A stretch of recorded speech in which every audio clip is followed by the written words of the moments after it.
জাটকা সংরক্ষণে 2 মাসে নিষেধাজ্ঞার পর আজ মধ্যরাত থেকে চাঁদপুরে পদ্মা মেঘনা নদীতে আবারও নামবেন জেলেরা। এতে করে কর্মব্যস্ততা বেড়েছে জেলে পরিবারগুলোতে। এরই মধ্যে নৌকা ও মাছ ধরার সরঞ্জাম নিয়ে নদী তীরে ভিড়তে শুরু করেছেন জেলেরা।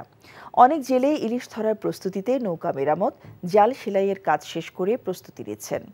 চাঁদপুর থেকে শরীফুল ইসলামের পাঠানো রিপোর্ট। ইলিশ রক্ষায় জাটকা নিধন প্রতিরোধ কর্মসূচির আওতায় চাঁদপুরের পদ্মা মেঘনা নদীর 70 কিলোমিটার এলাকায় মার্চ এপ্রিল 2 মাস সকল ধরনের মাছ ধরা, পরিবহন, বিক্রি ও মজুত সম্পূর্ণ নিষিদ্ধ ছিল। নিষেধাজ্ঞার সময় নিবন্ধিত জেলেরা পেয়েছে 40 কেজি করে চাল। তবে গেল 2 মাস ধার দেনা করে তাদের সংসার চলেছে বলে জানিয়েছেন জেলেরা।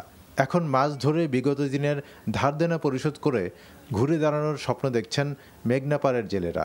সরকার অভিযান দিয়েছে 2 মাস, আমরা মানছি, আমরা বসে রয়েছি, জালের কাজ করতে আছে, দেনা ভানা করে যদি আল্লাহ নদীতে মাছ দেয় তো দেনা ভানা দিয়ে উঠতে পারবো। আমরা নদীতে নামবো, নদী যদি মাছ যদি না পাই তাহলে আমরা কিভাবে চলবো? আমার কিস্তি মিস্তি আছে, সংসার আছে।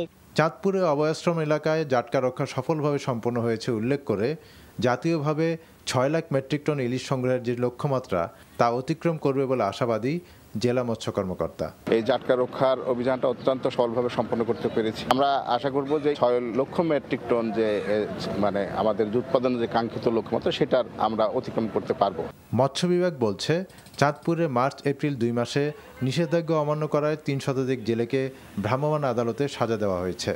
এছাড়া 50 লাখ মিটার জাল, 3 মেট্রিক টন জাটকা ও 60টি মাছ ধরার নৌকা জব্দ করা হয়।